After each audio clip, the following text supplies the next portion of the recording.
Hello! So, streams. Yes. However, we are not announcing anything.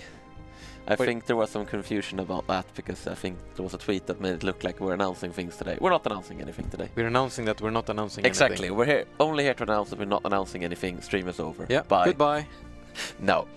So actually what we're doing today is we're gonna have a design corner. I talked about this before summer, like months ago, during PDXCon, when we showed the very first super early teaser of the planetary system that everyone assumed was 100% final and wrote hundreds of pages of complaints about. What? As people do. And then, you know, yeah, turns out no, it wasn't. We Things actually happened. had a bit of work left to do. Yeah, we worked a little bit And for once, apparently. We've had a few dev diaries. Yeah, I know, normally we just slack off, honestly. But yeah, we worked a bit, had some dev diaries. You guys seem a little bit happier about it now, just a little bit. A little bit. And so we actually wanted to have a stream and show off the new system a little bit, talk about our thoughts behind it, why we're doing the planetary rework, etc. And also just honestly show it a little bit in action, because I know there's a lot of text dumps and information, and it seems like there's all these values and how they're connecting to each other, and it seems endlessly complicated, but I think it's a lot less complex when you actually see how it sort of flows in the game. Yeah, definitely. Also, disclaimer before we start, all the interfaces are non-final, all the numbers are non-final. You guys are gonna ignore it, but I'm saying it anyway because hope never dies. There's placeholder art, there's placeholder UI, there's placeholder everything. Yep. We still have quite a bit of work left to do. Definitely. So, I mean, yeah, we have the game here. I think just a local game, about 1 month in. I'm 1 month in because when you first start up the game now the economy is all wrong. Yeah. It tries to tell you you're losing resources because you're not, because it's fine. But we're fixing that. Yeah, so we have the United Nations of Earth, we have a planetary interface that hasn't changed at all since the current version, I don't think. I don't think so. No, you can see the tiles here, maybe? Anyway. I know I talked about this in the dev diary, but in case someone hasn't watched it, and just in general, the reason we wanted to do this, the reason we wanted to do such a comprehensive rework and change the tile system, is that the tile system is just too inhibitive. Yeah. It's a system that works well for your first few planets. It's nice as a sort of like mini game, but I don't think it quite fits in Stellaris, because we have all of these different empires, we want to have all of these different planets, we have created, you know, we started with these types of empires, but we keep adding more play styles, and every single time everything still has to conform to the one pop, one building, one tile, max 25 system, which really doesn't make sense. You know, you don't imagine that a planet with a hive mind would look identical to a regular empire planet, except the buildings are slightly different. And sure, it's not a realistic game, but it's not so much but realism as the feeling. Definitely, the feeling. Because I mean, I think that's a big portion of it, because the tile system had massive diminishing returns on how much you could care about that system. Like you said, you could reasonably care about 3. Yeah. And then I would say the 4th, you already start, you know, caring less by like 50%. The 5th, then you only care 25%. And so on and so on. And for every upgrade you clicked on a power plant, your amount of caring would drop. And I mean, sure, it's not like we couldn't have improved on it or fixed some of the annoyances, but it's also very much to me that the tile system never made planets feel like planets. Yeah. They were always just this place where there's some people in a perfect grid mining things out of the ground. You know, they're mining minerals out of the ground, they're mining energy out of the ground, they're mining physics out of the ground, they're mining society out of the big society deposit over there in the mountain, where you dig up all the society research with your pickaxes. But it also like felt so weird, because what you actually did a lot of the time was just turn your planet into mining worlds. Yeah. Because you could build mines everywhere. Yeah. And it's just, there's no limit. You can just mine everything, because why not? In the end, we decided it should go, but it's actually been on my personal wish list since more or less before the game came out. But I have also recognized that there's other things that needed to happen first, that were more important. And for me, it's very much just very nice to finally get to get around to this. I actually sat and coded on it myself for most of summer while the team was away. Yeah. Just working quietly. It's really nice, like, to actually finally have another system, because I know, like, I've definitely been wrestling with the tile system for many years now, and just seeing that like this new system, it's so much more like interesting on what you can do and what, especially like the modding opportunities it opens up as well. Yeah, because we have also reworked the entire like economic backend of the game. Yeah. We have opened up the resources entirely. Previously, you know, if you deleted minerals from the game and tried to replace it with something else, it wouldn't work. You could do it in the scrap files, but the game would basically crash or not work. Now you could actually delete minerals from the game. Sure, it would be a lot of work to replace it with something else, but you could have an empire that doesn't use minerals at all. You could have an empire that doesn't use certain resources at all. It's way more open, it's way more different. You could, if you want to go full, you know, Space Victoria, you could just add 400 resources and insanely complicated production chains, and it works because the new system is built to be super modular and easy to work with. Yeah. It's really impressive, like when you really like see it in action, like the technical side of it. Alone, like most players won't really probably, you know, really appreciate and understand that aspect. But it's like to me that's like it's a really cool thing. Half of it almost. Anyway, let's have a little bit of a look at the planet interface. So the first thing I'm going to address is that I'm just going to click the armies tab because I just want to address that this thing is entirely unfinished. We are reworking the armies tab. There's no significant mechanics changes, but we're going to make it nicer. We're going to make it better at displaying things, and you will have a big like battle display so you can actually see what's going on in ground battles. There's no, again, it's not really associated with any real mechanics changes. It's more of something we're doing, but right now it's completely unfinished. It's in a super early work in progress stage. So you have your planet summary. This is the sort of broad information about the planet. It's also where you access the districts and the buildings. I'm not going to go too much into details on the systems because we have several dev diaries in this, but just broadly, districts is essentially what you can build on your planet according to planet size. We have a size 16 Earth. This means it supports 16 districts. There are 4 base types of districts. Some empire have different kinds of districts, as talked about in today's dev diary, like hive minds have hive districts instead of city districts. And you can build essentially up to 16 districts in total, but each of these, the resource production districts, the generator, the agriculture, and the mining districts, are also limited by the planetary features or planetary deposits, basically what terrain is on the planet. You can see sort of a summary of this here, and the reason you have like rushing waterfalls and tempestuous mountain that look the same is because we haven't gotten the art there yet. No, it's a work in progress. Eventually all of these will have their own unique pictures. You can also get a more detailed breakdown here. Yeah, and the cool thing is like we still have the, you know, that some of these features will be blocked by terrain like you had before. And there will also be a lot more cool things we can actually do with the blockers now with the new economic system. But I don't think we showed any of that yet. But no, not so much. But I mean, that's what we're here for, right? So blockers are now on the deposit level, which means they block the sort of, what do you call it, like resource opportunities. So you can see here a summary is that Earth can potentially support up to 8 mining districts, meaning you could dedicate half of Earth to mining. That's a fair amount. Each of those gives 2 miner jobs, and each miner job, as you can see here, produces a base of 4 minerals, which is then modified by a lot of things. So this means that Earth, if it has all 8 mining districts, can support 16 miner jobs, each producing 4 minerals, meaning quite a few minerals. Like 64 minerals. I'm just doing that quickly in my head, please. Please don't yell at me if I got it wrong. I stopped thinking. Meaning, that's a lot of minerals, and that's just the base amount. Of course, you also have techs, you have buildings like the mineral processing center that increase things on planet. But of course, that means you have dedicated half of the planet. So, why would you build city districts? Well, because, you know, you could build in these awesome resource production districts and get energy credits and food and minerals. Yeah, but you want to build a city district so you can get more pops, essentially. Because the sort of thought here was that you should only need a couple of cities to support like a large sort of, you know, mining or agricultural or industrial, or in this case generator city. Planet.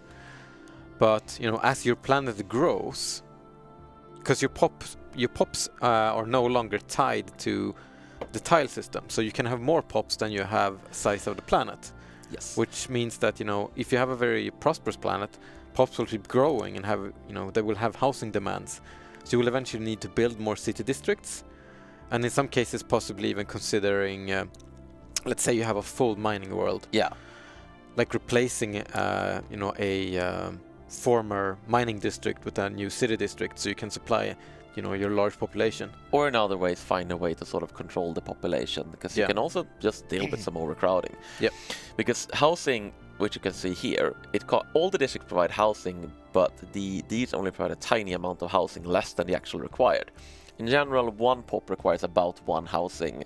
It's modified by various things like traits and techs and etc. But that's sort of a base amount, so you can assume that if you have 30 housing, you can support about 30 pops. But this is not a hard limit. No. You can keep growing over the limit, in which case your planet will become overcrowded, people will start emigrating and become unhappy, but a little bit of overcrowding is not a huge deal and actually can be pretty good, because it will create emigration, which creates growth on your other planets. So you can have sort of an overcrowded Earth, sort of sending, you know, a new life awaits you in the colonies, sending people out to the remote mining worlds because they can get a job and earn a living there and on Earth, and they're just unemployed and depressed. Yeah.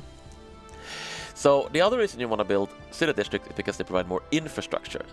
Infrastructure is a measure of, it basically, first of all, it provides these building slots. Buildings are, you could say that what you build is how you specialize your planet. Yeah. I mean, these are sort of like, what's the base purpose of the planet? Is it to be a big world where lots of people live? Is it to produce a lot of resources, etc.? Buildings allow you to further refine that. In general, a planet with a lot of city districts will have more buildings, and the buildings there will be more efficient. Yeah. Because you also have things like, for instance, civilian industries plant that gives more jobs per infrastructure. Yeah. Because the thing, the buildings, they don't represent one building. They sort of represent, you know, as a large portion of, imagine like a city, you have a city. Yeah. Like how much of the sort of facilities and amenities that exist in that city are these types of buildings? Exactly. You know, you have, how much do you invest in civilian industries versus alloy foundries versus research labs? And that means that the more, you know, urban areas, because generally these would be concentrated to your urban areas, and you can think of these as sort of your rural areas. And the more urban areas you have, the more efficient it is to have that planet be a center of manufacturing. Yeah. This means that it's not always a great idea to be producing goods in the same place as sort of producing resources, because that's the other thing about this. You have some new resources. You have alloys, which are they're sort of military goods, not entirely, but they're used for ships, they're used for spar bases, they're used for outposts, they're used for most things that are in space, with the exception like mining and research stations. Yes. They're very important if you want to maintain a large fleet, if you want to expand quickly and so on, but you also have to balance it versus the minerals, which are used to develop on planets and which are also what you process into alloys. Exactly. So sort of minerals almost represent, you know, how concrete is used in modern society. So like you build your cities, you build your districts, you build your like basic infrastructure, where alloys sort of represent, you know, the more specialized types of needs or materials that you need to do something more complicated. There's also other advanced resources, but we'll get to those maybe today or another time. We'll see. But we have some things here like volatile modes and exotic gases and rare crystals. So we talked a little bit about them in the Diaries.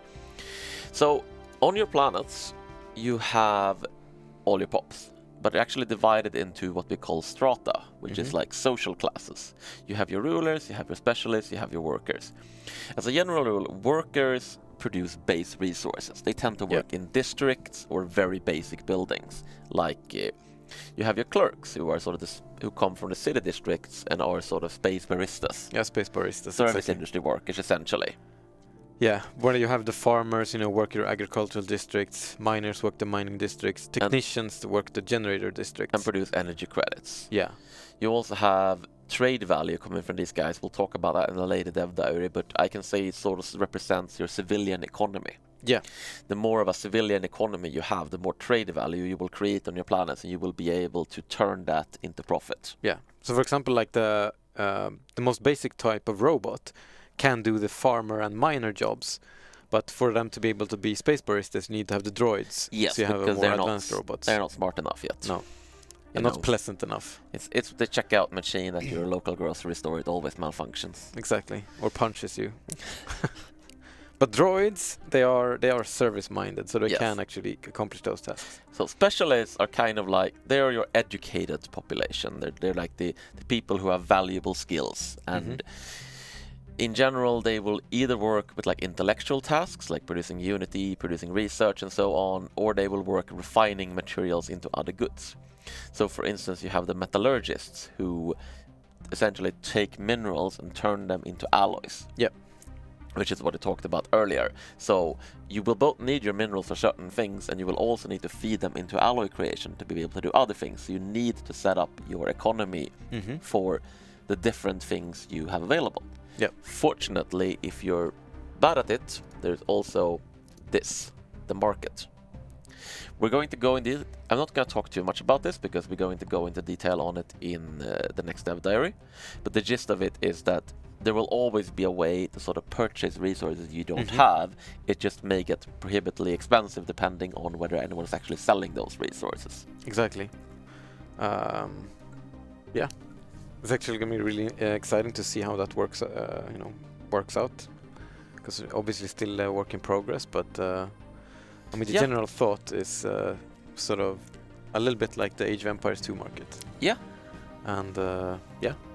I mean, one of the really fun things that's been happening to most people who internally who are playing the game is that they underestimate just how populated their city worlds will get, so they neglect food, and suddenly they have this enormous city population, and their like food reserves are running out, and they're panic buying food on the market, and it just gets more and more expensive. Exactly. Like one of our QA was like, Martin, you have turned my country into a failed state.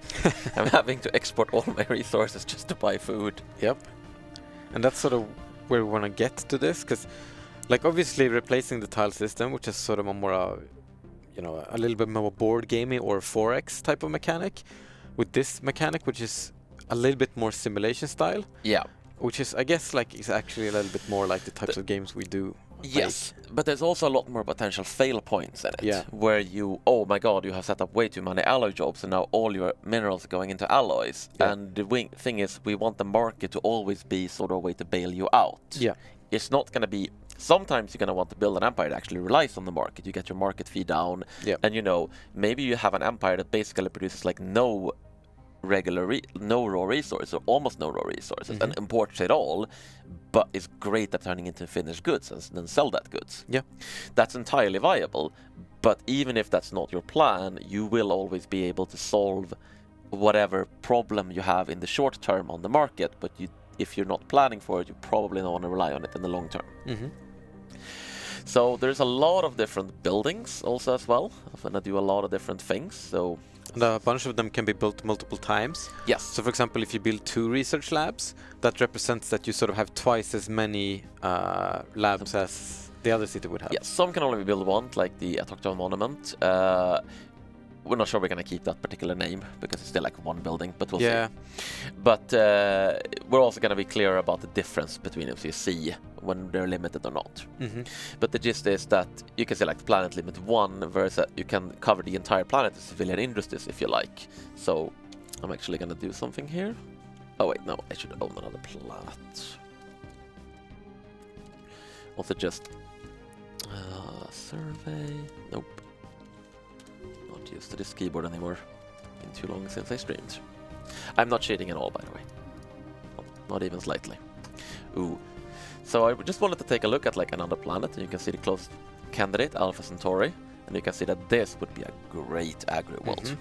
Like it can support up to 9 food districts. Doesn't have that much mining, doesn't have that much generator, but damn, it also has dust caverns, which allow you to, which actually is a unique deposit, and these are going to be much more clear when we get the final art. Like when you have something like dust caverns, it will have a special outline that shows that this is a rare deposit that you should really be paying attention to. Because we have some advanced resources that are very difficult to produce. Like if you're producing 10 of them, you're producing a lot. Yeah. And this means that you can build a special building that lets you produce like 2 nodes a month, and that's a lot. Yep, that is a whole lot. And it is expensive. Yes. So I am now owning this world, and you can That's not right.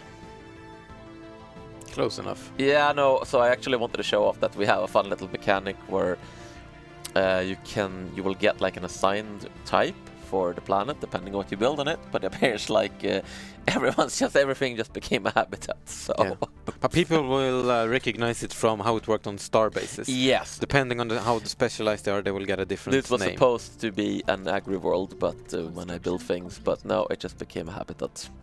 It's supposed to say agri-world and probably show some sort of and there's a lot symbol. of types. There's like herb worlds and forge worlds and fortress worlds and things like that. And it also show that in the outliner, so you can sort of see what your planet is quickly there. Yeah. Without having to, what did I make Alpha Centauri into again? Construction complete. And sort of our ambition is, with the rare resources you talked about, Yes. is to sort of tie them into the economy at the more advanced level. So, in order to sort of get a more advanced economy up and running, you will need these rare resources. Yes. And either you can synthesize them, like Martin talked about, although that being quite expensive as, per sort of resource. It's still possible, but most of them you'll probably find in space somewhere. And if you find a system that has multiple of these rare resources, it's probably going to be a very It's contested... going to be a very, very valuable system. It's Yes. sort of system you definitely do not want to lose out on. Exactly. I mean, you're going to be able to synthesize quite a few. The problem is that it's very expensive. So it Yeah. very much depends on what kind of empire you're running. If you're running an empire with a lot of highly efficient, like a lot of city planets, then it's probably okay for you to be synthesizing more. But you don't really want to be synthesizing on a world that isn't like optimal for it, because it is so expensive. And the reason you want these is that all upgraded buildings, except capitals, cost rare resources. Yeah. And all upgraded buildings are always more efficient than their previous version. So for instance, I can upgrade my alloy foundries, which currently give 1 metallurgist job and 1 per 40, into alloy mega forges. This will change the upkeep. This will cost a bunch of volatile motes and will cost 1 volatile mote every month in upkeep, but it also gives 2 metallurgist job and 1 per 25, which is basically nearly a doubling of the number of jobs. Meaning and then you can even upgrade it further into alloy nanoplants, which gives 1 per 15 and 3 metallurgist jobs. Yep. So if you can support a whole planet full of like alloy nanoplants, absurdly expensive, but if you can do that, you can produce so much alloys, you can just have the most glorious navy ever seen from one planet. But this is really difficult because the resources are so hard to get. Yeah, and there will also like high-tiered components. Right now, it's from tier 4, 5, and from tier 4 and up, we'll start using these rare resources. So if you want to have, a gamma lasers, you will need some of these rare resources to pay for those when you build the ships. And if you want dark matter deflectors, you're going to need some dark matter to pump into those deflectors. Yes. You don't just build them out of minerals. Yeah. So yeah, upgrading buildings is now something that isn't something you always want to do. It's not something you just, I research a tech, now I go upgrade all my buildings. It's something where you have to decide which buildings on which planets you want to focus your rare resources into. Yeah, exactly. Or if you want to spend them on the fleet. Yes, precisely.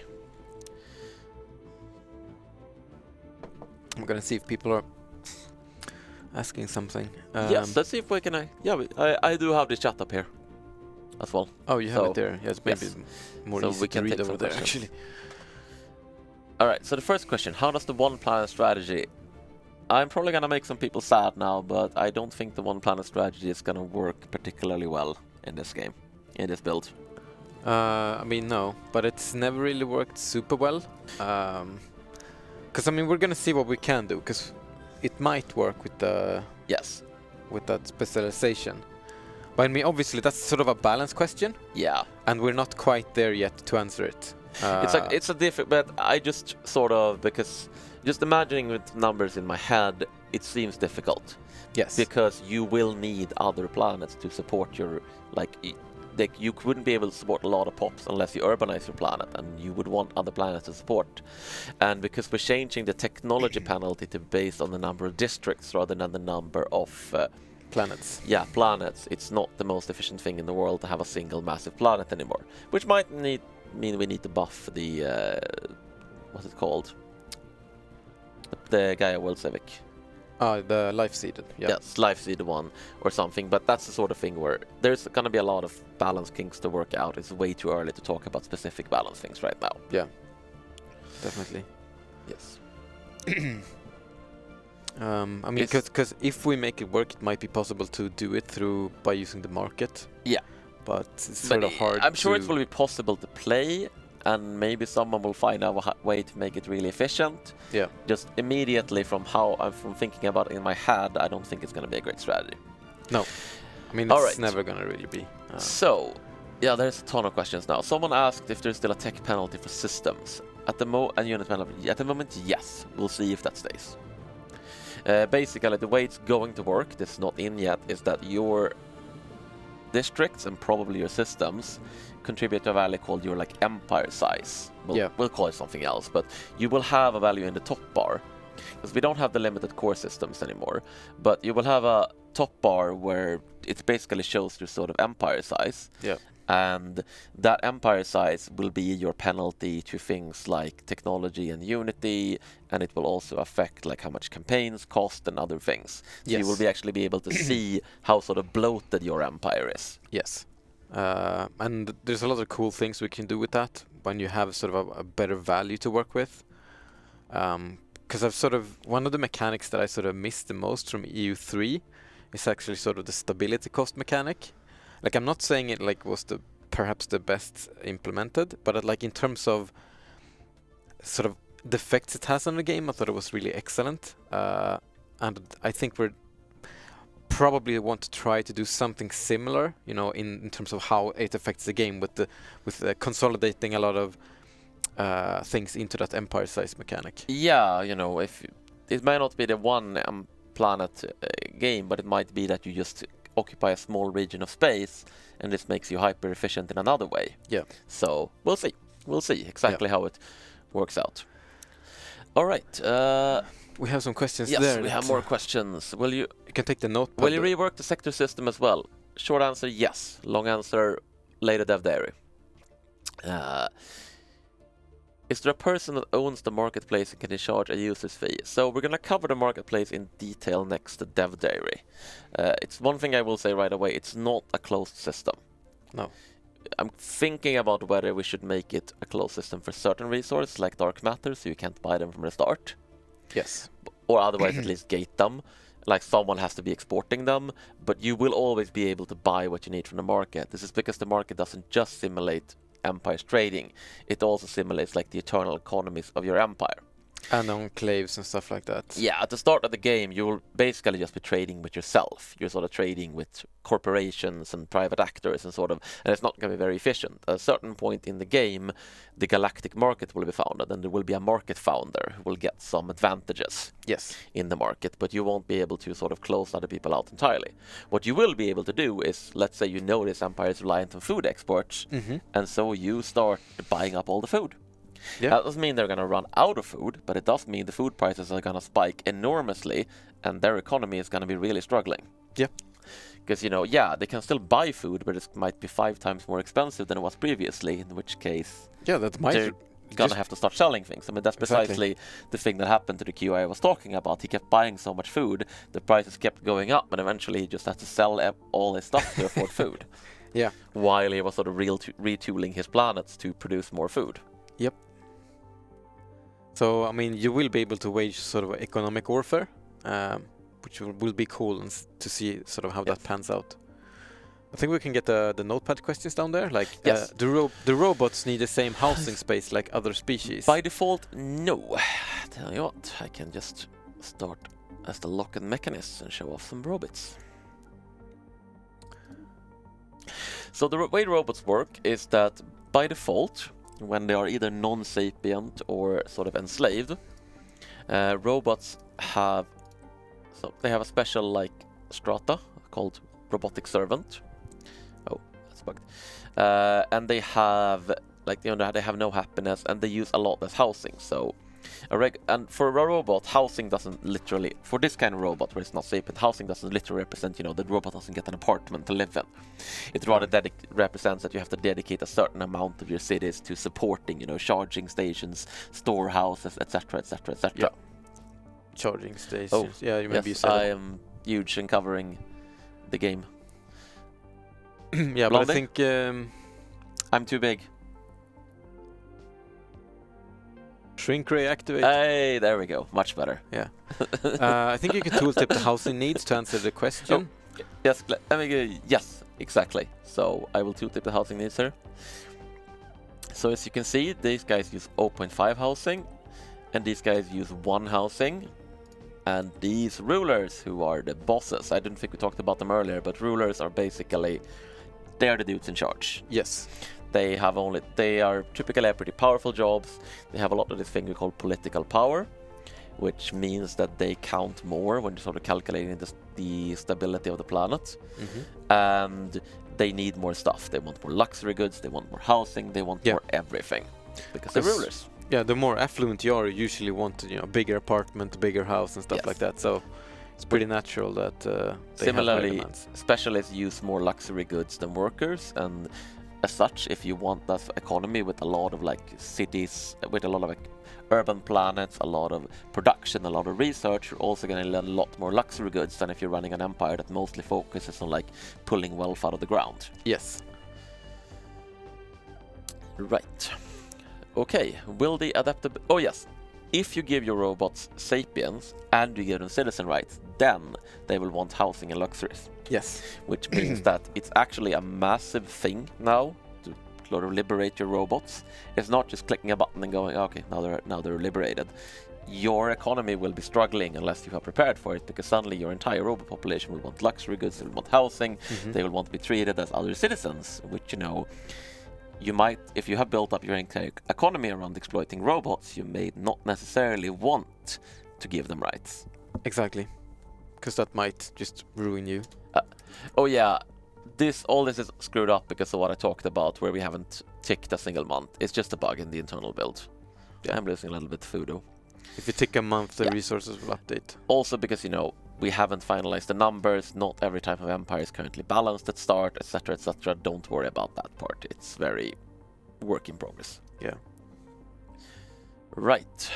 Let's take the next question. I think we had a question about the adaptability tree for Unity, if it will still provide minerals for farms. Why don't you take it?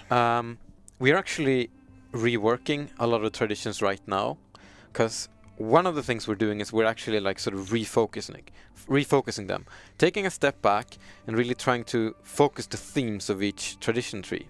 So for example, like prosperity will be more focused towards producing luxury goods, urban planets basically. Yeah, exactly, boosting your districts and stuff like that. So prosperity is good for urban planets. Good for urban planets, specialists, finished goods, all of these things. Yeah.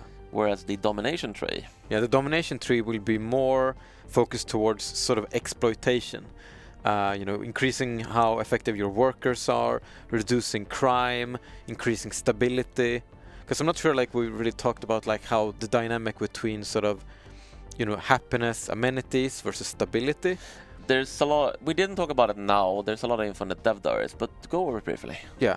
So, your pops, they will have requirements to be happy, right? Yes. So if you have enough amenities, if you, for example, looking down here, I'm lacking some. Yeah, amenities represent, how close you can get to all the sort of neat things, grocery store, your gym, or whatever it may be, like cinema, entertainment, everything like that. Like how much of that do you have access to where you live? So if you just build a lot of cities, you will increase your infrastructure. But if you don't also increase the amount of amenities you have in those cities, it will be, you might have to travel like an hour to get to like your nearest grocery store and stuff like that. There's also some amenities usage from population size now, which is a change since we talked about it in the dev diary. Yeah. So you need to increase how much amenities you have in your cities for people to be happy. It's pretty natural. Like I said, like you don't want to live a life where you have to travel 1 to 2 hours to get your grocery store, right? So that will obviously affect pop happiness. And pop happiness will affect how stable the planet is. But it will also be depending on how much political power they have, like you talked about. Yes. Like unhappy rulers will have a lot more impact on stability than unhappy workers will. For example, let's ban the ruler job. Let's make our rulers unemployed. Now watch this pop approval rating. It's like 46% now. Yeah. Yes. It just dropped to 11%. That doesn't mean only 11% of the pops are approving. Well, first of all, we also tanked our amenities, so that's the other reason. But if you can you can see the political power summarized there, meaning that the two ruler pops together have 16 political power. The entire specialist class only has 14 and the entire worker class only has 10. Yep. That means the happiness of these two ruler pops counts more than the happiness of the entire specialist or worker class. Not them together, but it's more important to keep your two rulers happy than it is to keep all of your workers happy. So for unless you're under a different living standard. Because essentially, you can afford that the more luxury someone gets, the more political power they have. Under utopian abundance, everyone has equal political power. But this is an absurdly, expensive lifestyle to do. Yeah. And on the flip side, you know, because stability, that represents how stable and functioning your planet or society is. Since stability only affects planets, it's planets in this case. So imagine a case where you have, let's take a state like North Korea. Like, it might have very high stability, but it might have problems where people are not maybe very happy on different levels, right? Yeah. But so stability represents that in a feudal society, for example, you could have very high stability, but the average happiness or the sort of approval rating could still be very low. But as long as stability is high, it doesn't affect the planet. To show a perfect example of this, I will start up the Kingdom of Yondarim, who have the aristocratic elite civic that gives them noble pops. So, as you can see, they have pretty good stability, but despite that, oh yeah, they also have crappy amenities. Yes, hold on. The problem is the amenities in the current build, the amenities aren't really balanced. So I will just briefly build a holotheater. Construction complete. Yeah, now we have proper amenities. So you can see they have quite a bit of stability, even though your average workers are not that happy. They're not super unhappy, but their lot kind of sucks because they're in a stratified economy. But the rulers, on the other hand, in a stratified economy, they're really pleased. Yeah. And you have this guy called nobles, who is a special job for only aristocratic elite. And what they do is that they actually increase planetary stability. You don't get a lot of them. Yep. But having, if you have sort of a society where the nobles wield the power, that means that you don't actually need to care about the peasants all that much. No, because they're very good at keeping the society stable and traditional, while not, not necessarily being affected so much by the lower strata. Yes. All right. So yeah, going back to sort of the traditions, back all the way. what we started with. So the domination tradition tree will no longer be oriented towards vassals. It will be more oriented towards stability and worker production. Yes. Supremacy will be more focused towards the fleet, your star bases, whether them being more efficient, costing less, you being able to build them faster, etc. Everything to do with projecting military power, whether it be for defense or offense. Yes. And I don't know if there's any others that are majorly changing. I guess we're focusing the harmony more. Yeah.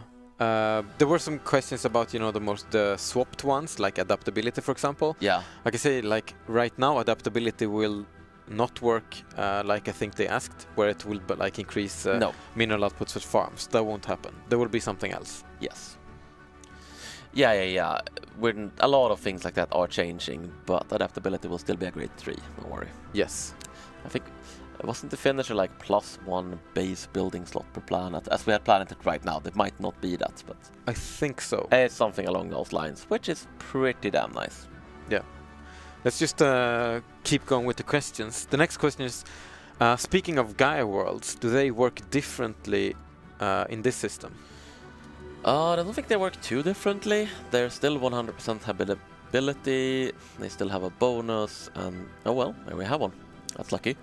And they tend to have a lot of resources, and they tend to be especially common for rare resources, although this one did not luck out. Yeah, because we haven't determined all of that stuff yet, because like, let's say that we think that Gaia World should be maybe more a bit naturalistic, then maybe we'll increase how much food deposits they have, and maybe also like give them a inherent 20% bonus to food or something like that. We'll but see. right now that's not anything we've been done, but No. you know, those are the kind of things we could be doing. Right now if, they just like other plants but better, more or yeah. less. Exactly. Like it was before, you're more happy and better habitability and stuff. Oh, this is a good planet. Probably a little bit too good. Yeah, we probably need to decrease the weight for these unless that's really lacked out. But yeah, crystalline caverns, dust desert, and dust caverns. Mm-hmm. That's pretty damn nice. Indeed. Also, one thing that just like a neat little detail, I'm gonna see if I can find like, is that the deposit types are different for different kind of planets. Obviously, again, this is not how it's. This is not a final picture where these are placeholders. But when you're growing food on like an alpine world, you're not growing it in like fertile soil. You're growing it in like fungus caves and things like that. So the cold planets have fungus caves. In an ocean planet, you will grow it in the kelp forests, etc. Yeah, yeah. So I think it's gonna look really nice when we actually get the pictures, and you can Yes. immediately tell the difference between fungal caves, fungal forest, etc. Yeah, we'll probably look into modifying the planet modifiers that exist and maybe making them a bit more fun as well, because they're a little bit underwhelming at the moment, in all honesty. Yeah. Some of them might also be converted into deposits. Yes. Alrighty. Vision for Ringworlds and habitats. So there's a dev diary today, which goes over habitats. I can show them off real briefly. Yeah.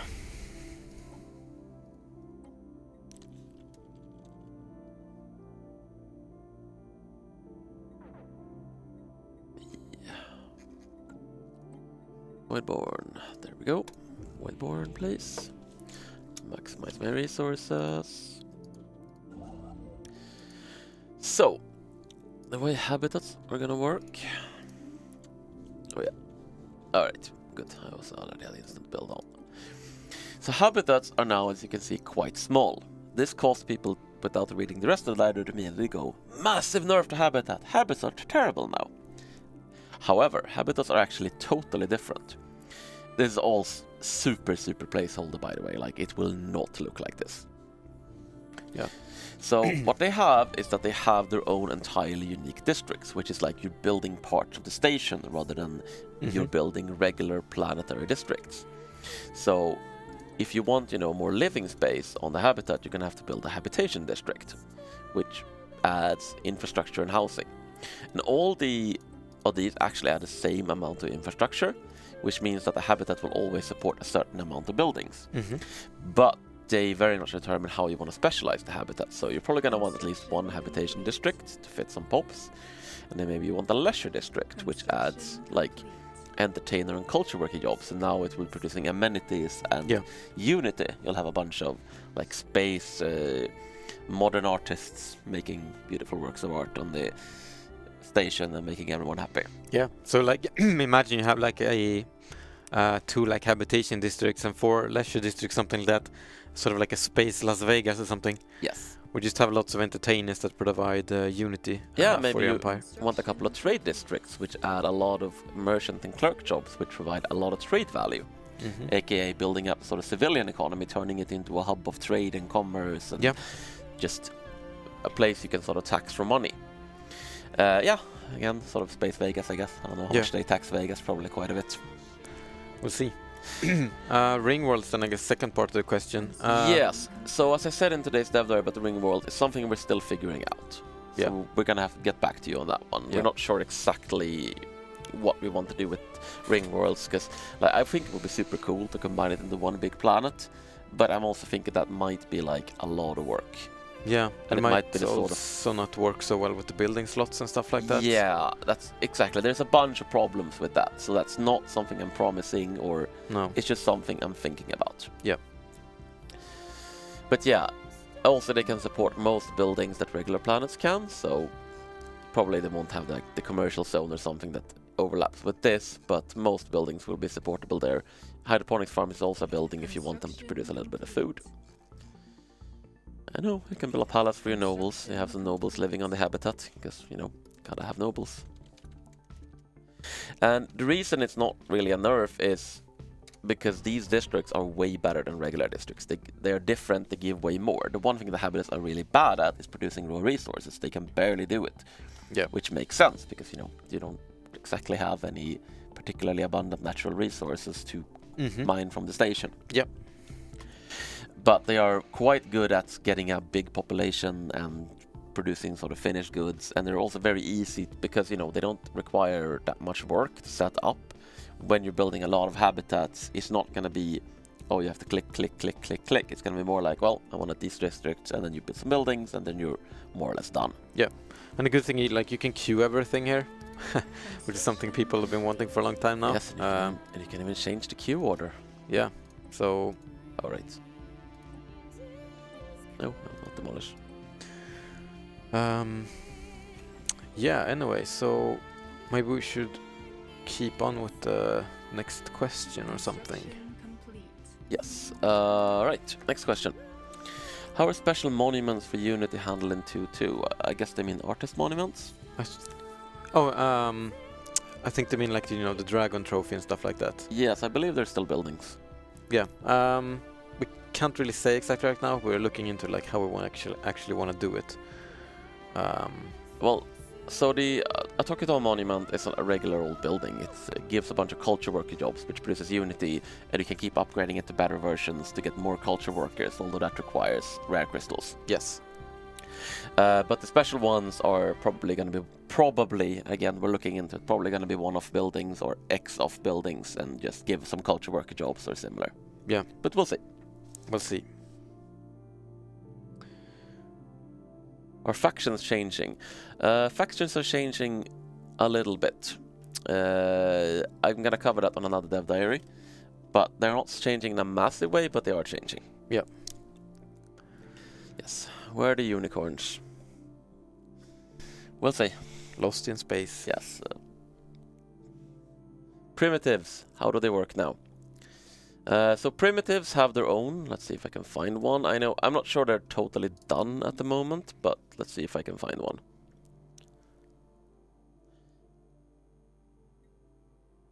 There we go. Yes, you can see they have like they probably shouldn't have a reassembled ship shelter. Reminds me of the spacefarings, like Bronze Age primitives from before the game released. That took control of space amoebas and feels like good, that. man. We have some great bugs. But yeah, so they have their own like buildings and their own sort of special jobs, like, you know, primitive dwellings, peasant jobs, labor jobs. Yeah, the numbers are obviously kind of wacky, but oh, actually the numbers aren't so wacky. I just read it wrong. So you can have, you know, you have feudal nobles, you have clerics, you have scholars, you have warriors, you have colonists, not intentional, and you have like laborers and peasants. So they have their own special jobs. Did you change feudal society civic? Not yet, but it's on my list to look into. Yeah. Because I would like to make it a lot more fun with the new system. Is anything not changing? Well, I mean, we're not doing anything particular with warfare. We're not doing anything super big with diplomacy. I think everything related to the economy is changing, which, yeah, you know, it's an economy-focused patch. So anything that's affected by the economy will be affected indirectly, I guess. Or directly in some cases. Yes, also some political, and I think pop-related things in general are changing as well. Yeah. So, will different pop class with either either events or other ways?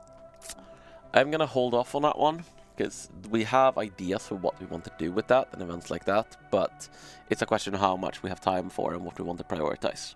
Yeah. But I think it's also fair to say that this is a system that is not exactly we're going to make this and then we're never going to touch it again. I mean, part of the reason we're doing this is because it's a really good, like, fundamental system for adding events, adding interesting diplomacy. Yeah. I mean, just the fact that you will be able to have things like, oh, if we have an espionage system and they have a happy underclass, you can send someone to sort of rile them up. Things like that, which you couldn't really do in the tile system because everything was more or less the same. Yeah, I mean, it would be possible to do something like, let's say you incite, if there was an espionage system, you could like do things like sort of incite hatred between species. Yep. For example, like, oh, all the species that are not of the dominant species could, for example, produce crime now or something like that. That's certainly possible to do now. So it opens up a lot of opportunities in the future with what you can do. Yeah, it definitely does. So someone asked me to show on Fallen Empire world, and so I hopped into this system. I think Boundary looks really cool. I don't think anyone wants to see the core. So we're gonna look at Boundary, which is apparently a habitat. I must have scripted that way wrong. Probably instead of setting the trigger to be is planet class habitat, yes, I probably set it to is planet class habitat, no. Actually, let's see. Or I just said it in general, everything is a habitat. Anyway. So this is a Fallen Empire world. This is also super temporary, but they have very special buildings, and they have most of their pops are actually hedonists. They don't work because they're fallen. They produce some unity, but mostly they just consume a lot of luxury goods and just sit around being fallen. And you know, they have some protectors, and this particular it's a little different, but based on the Fallen Empire, they have somewhat different societies. But for these guys, for instance, they have non-sapient robots doing all the work, so they have fully automated luxury gay space xenophobia, I guess. Yeah. But yeah, I don't think anyone wants to see the core, so we'll go somewhere else. Yeah, I'm not interested, honestly. Okay. Let's see. Someone is asking like how the pops prioritize the jobs, and I'm not sure if the diary covered it or not, but they can move within the strata. Yeah. But they can also like demote, but that takes some time. Yes, let me show that. Like for instance, I'm gonna ban the administrator job. Now you see you have an unemployed ruler, and even if I, let's say, build, I'll go ahead and upgrade this to have another research shop. And so now there's gonna be a free job to take down in the farmers. But this guy is a ruler. He's not gonna be a farmer. No. He's just gonna sit there and be really mad about everything until you either give him a new like ruler strata job to work. Yeah. They don't have to work the exact same job as before, it just has to be of the same social class. Yeah. Or they demote, which by default takes 10 years, and you can get a like tradition that makes it faster. Yeah. Okay, are the leaders you hire part of the leader strata? Will it be soldier pops for your armies and fleets? There are soldier pops, yes. If you build a Military academy? yes, build a fortress? I'll just build a fortress. I'm not sure. Yeah, so this is a bugged event related to the old factory. Whenever you destroy a building, it seems like it thinks that you're destroying the old factory. Anyway, so this adds 2 soldier pop jobs. Soldier pop jobs, oh, wrong tab. Soldier pop jobs add defense armies on the planet and increase your naval capacity. So you can actually increase your naval capacity by having like worlds with a lot of soldier pops rather than just through your shipyards. Yep.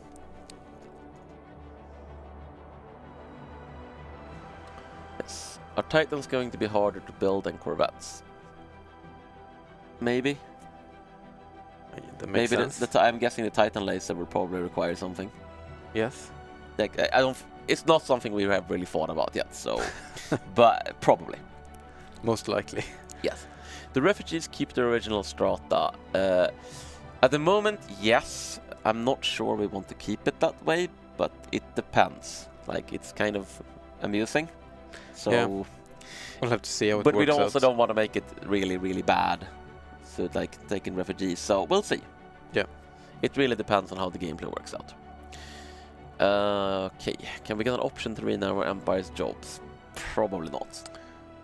Probably not, because I think it ties into a lot of places. I'm not sure it's... Yeah, I think it ties into far too many places. I'm not gonna totally rule it out, but at the very least on release, probably not. Yeah.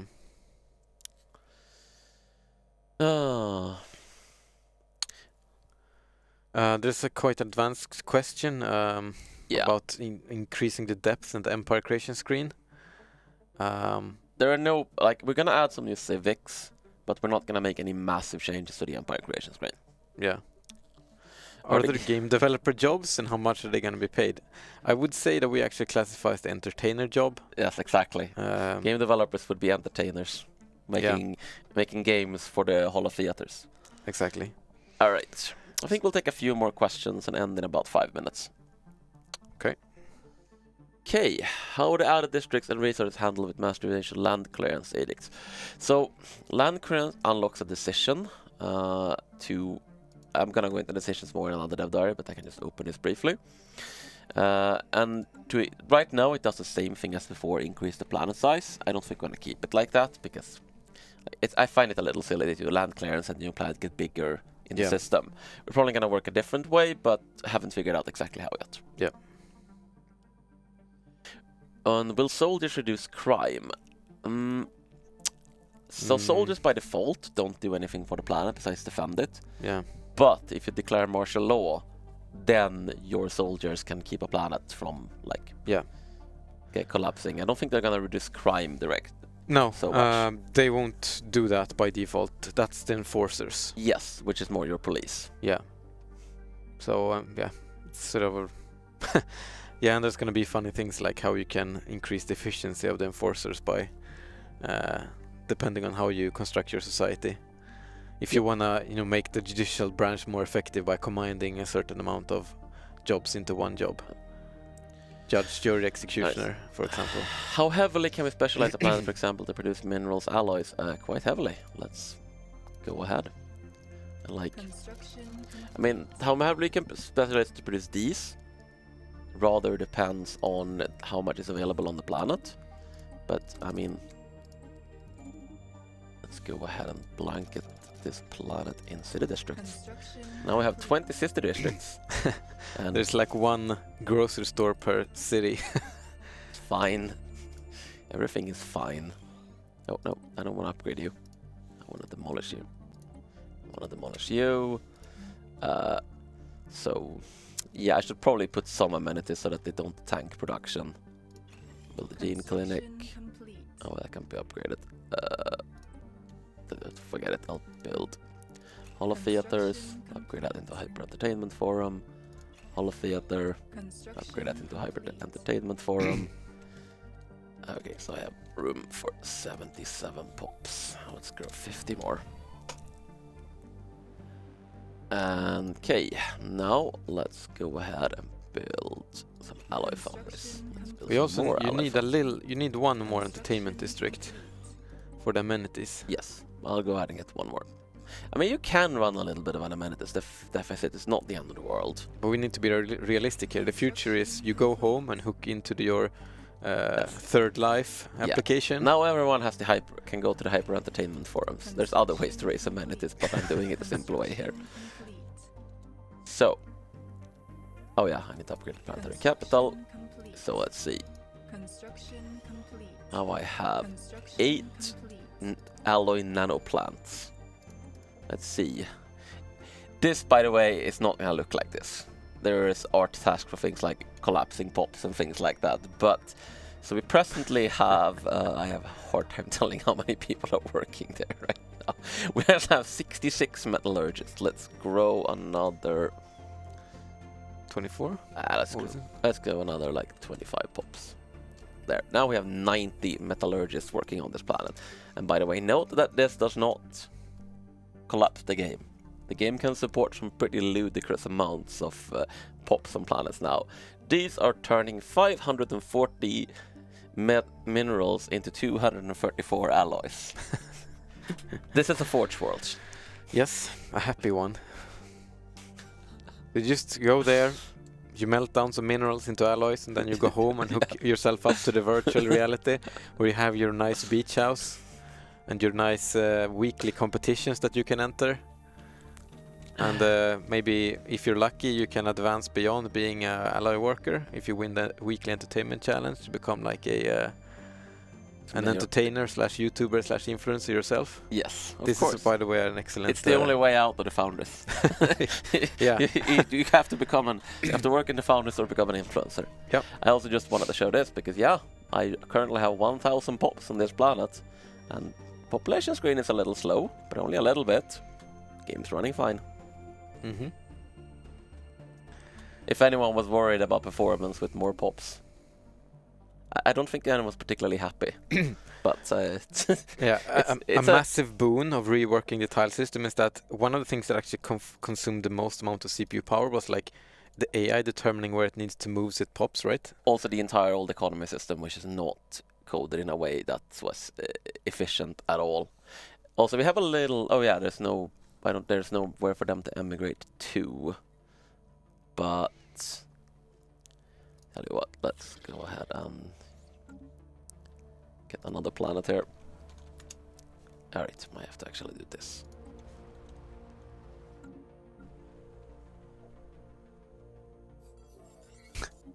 Yeah, there's a little bit of emigration going on this planet right now. The planet has an emigration push of 5,128. 0% stability, 100% crime. This is fine. It's a great place to live.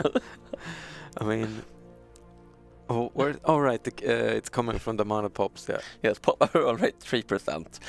It is only because we haven't really adjusted well, you're gonna start getting some events soon, but this planet would revolt pretty quickly. Yeah, you don't have any enforcers, I think. So everyone is like going home and then committing lots of cyber crimes. 2 enforcers. I have 2 enforcers working with 1,000. That's probably the worst job on this planet right now. Well, imagine how much they get bribed by the crime syndicates. Yeah, but imagine how much paperwork you have. Alright, anyway. Let's take one more question and then wrap up. Let's see if there's a good question in the chat. Come up with a good question now. You will be promoted to an influencer from a mere foundry worker. Yeah.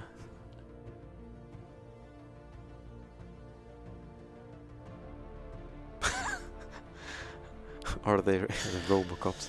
Can we make more campaigns on mid-game that it's not... there's gonna be more like campaign-like edicts. So the question is more campaigns as in campaign edicts. And the answer is yes. So these are gonna change to have a scaled cost based on your empire instead of only costing 1,000. Yep. And we're gonna have other edicts that cost certain special types of resources. So for instance, this is how we're gonna make it so things like dark matter are still useful even if you don't wanna build dark matter components. Is that there will be like edicts and decisions where you spend a bunch of dark matter or you spend a bunch of a rare resource to give a temporary buff. Yeah. For instance, there will probably a planetary decision where you can flood the planet with luxuries, like burn your stockpile to make them happier for it. Yeah, exactly. But the thing about it is, like, all of this is, yes, there is a lot of, there's a lot of buildings, there's a lot of things, there's a lot of different ways you can work your planets. But generally, it's not that complicated when you actually play it, because it's mostly about you have a lot of different things and problems, and you just have to sort of decide which problems you're trying to solve right now. Yep. Do you want your people to be happy? Like, oh, I need more minerals, I need more alloys. And it's like I told you earlier today when I was playing, it's like the feeling of I want more everything. Yeah, exactly. Instead of being, oh, I have a lot of minerals, but no. Because like that's a great sign of the new economy system. If it's like you're always at a point where you feel like you need more stuff. So there's always an inherent incentive for you to expand and grow, whether be it like, you know, by specializing more and getting more technology and sort of making it more your planets more advanced versus just having more planets. Yes. All right, I think we're gonna wrap up there. Yeah. We may return with another one of these Design Corner streams before we start streaming more regularly, or we may not. It depends on whether we have something to talk about. Yeah. Anyway, I hope you guys enjoyed this peek, and remember, we're doing weekly Dev Diaries on Thursday about the Guin update, and there's plenty of stuff we haven't even started talking about yet. So, see you later. See ya.